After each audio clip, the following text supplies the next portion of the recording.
Viewers, welcome to smart life tube. आज का नाम है ऐना।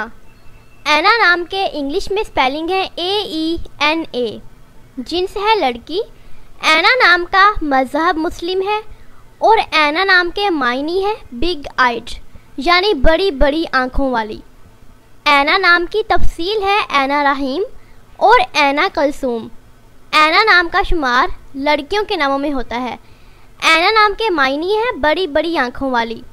ऐना नाम में 4 हरूफ हैं और ये एक लफ्ज़ है।